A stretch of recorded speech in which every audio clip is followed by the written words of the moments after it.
guys! Welcome back to my vlog, Addressable Yes Vlogs.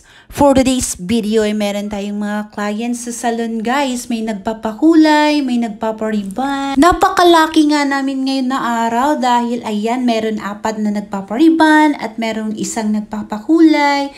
So napakaswerte namin ngayon araw guys. So tara, samahan nyo kami guys para mag-ayos ng mga buhok dito. So susubukan natin yung Bremod Cocoa Butter.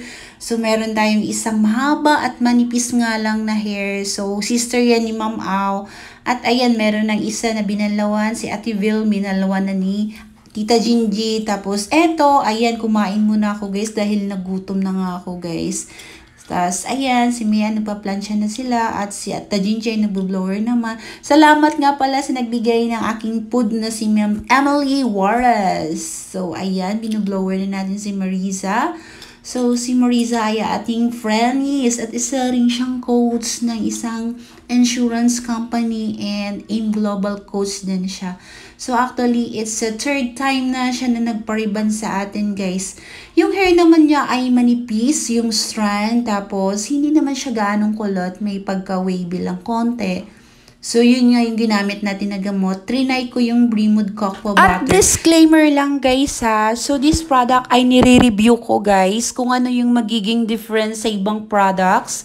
So, hindi po to paid advertisement. So, gusto ko lang review yung mga products na natatry ko. So, para matry din ng iba kung ano yung kagandahan ng products na ito guys. Actually naman talaga, since 2011, Bremod user na talaga. At eventually guys, na-try ko na yung samot-saring Bremod rebonding products guys. Simula sa jojoba oil, sa coffee, ano pa nga ba, milk, sa Bremod Yellow, sa yung green na pouch, tapos marami pa akong iba na mga products na Bremod na na-try. Halos lahat ng mga scents na try ko na talaga guys. So, ayan. Trinatry ko lang naman yung mga samot-saring mga rebonding. Kahit mapamura pa yan, mapamahal pa yan na gamot na rebonding guys, nasa gumagawa pa rin nakasalalay ang inyong mga buhok-buhukan. Kaya naman guys, napakaswerte mo talaga guys kapag nakakita ka, nakahanap ka ng may pusong hairdresser. Tapos, yung may care sa buhok mo, yung may alam talaga guys, at alam na yung history ng buhok mo, alam niya mag-analyze kung ano yung gagamitin gamot, ilang oras ibabad, anong temperature yung gagamitin dito. At hindi ko naman talaga sinasabi na ako na yung pinakamagaling, pinaka-perfect.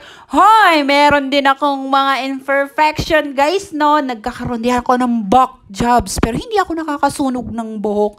Alam niyo na, napakahirap talaga makasunog ng buhok guys. At aaminin ko sa inyo guys, nagkakaroon din ako ng back jobs dahil minsan talaga hindi maiwasan na masama ang pakiramdam ko, parang wala ako sa concentration, kaya minsan nagkakaroon ako ng back jobs. Pero ang mahalaga dyan ay hindi ko pinapabayaan yung clients, pinapabalik ko siya, tapos inaalagaan, tinitreatment, tapos hindi ko na siya pinapabayad guys ha. So, obligasyon ko yun guys na ayusin. So, gano'n naman talaga dapat. Talagang aayusin yung mga gawa. At hindi guys naman talaga ako naniniwala na walang back jobs na mangyayari sa mga hairdresser eh. So, sa pag-uumpisa mo pa lang sa pagiging isang hairdresser, nagkakaroon ka na ng back jobs. So, hindi talaga tayo perfect, guys. Kahit sino ka pa, kahit sikat ka pa, kahit napaka-perfect mo na, kahit napaka-veterana mo na, kahit napakatagal mo na sa industriyang to, naku, hindi ako naniniwala dyan. Ekes talaga ako. Kasi, alam mo guys, in denial din kasi yung minsan na mga hairdresser na hindi sila nagkakaroon ng back job kasi nahihiya rin sila minsan na aminin yan, guys. Up!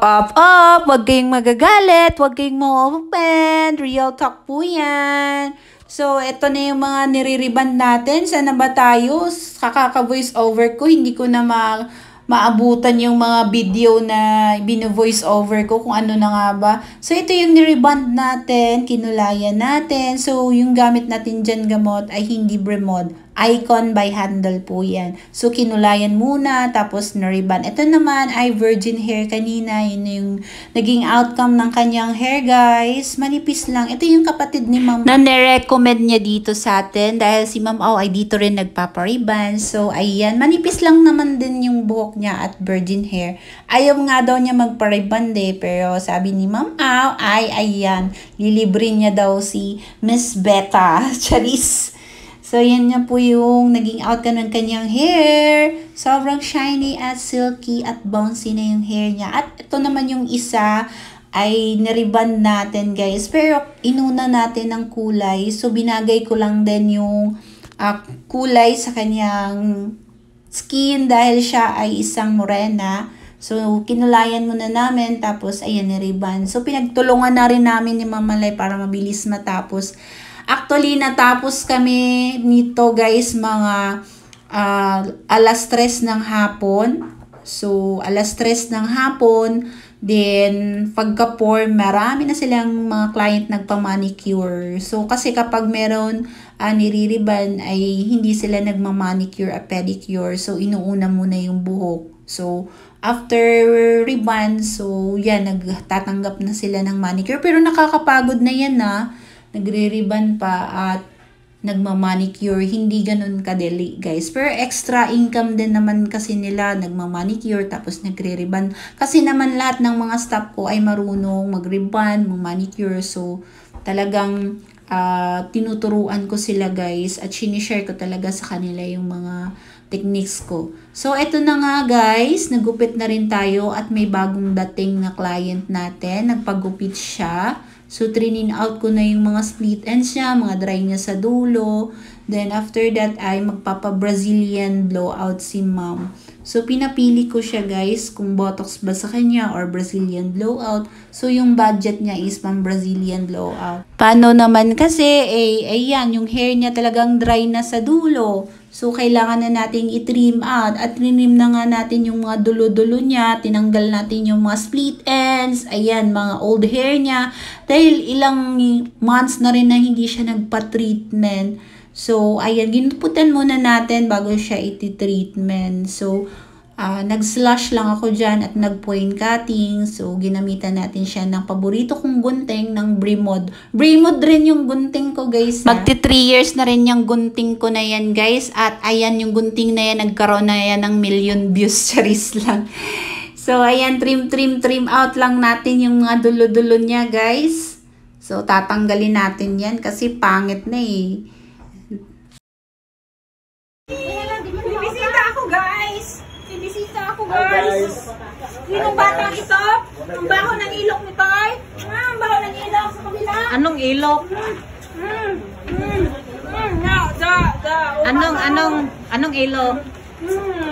At eto na nga yung mag-sister. Sobrang ganda. Nag-trim out na rin ako sa kanilang mga hair sa dulo. So, kitang-kita ang ganda ng pagka-slash niya, Dahil nag-point cutting din ako. Tapos dito, trim out din natin yung dulo. Kasi dry na nga rin yung mga dulo nila, guys. Need ko na i-trim out. Tapos, ito naman yung ginupitan natin kanina ng layers. Tapos, Brazilian natin. Sobrang happy naman siya dahil ayaw niya maging straight yung buhok niya. So, curl ko lang siya ng not permanent. So, temporary curls lang yan, guys. Sabi niya, sana ganito na lang parati yung curls ko, malalaki. Tapos, nilagyan ko na rin siya ng hair serum para shiny at malambot yung hair niya. At lalabas siya sa salon na bongga yung kanyang hair, guys. So, happy naman si Madam sa naging outcome ng kanyang hair. So, thank you for coming and thank you for watching, guys. Salamat sa suporta nyo. Salamat sa parating panonood nyo ng aking mga vlogs.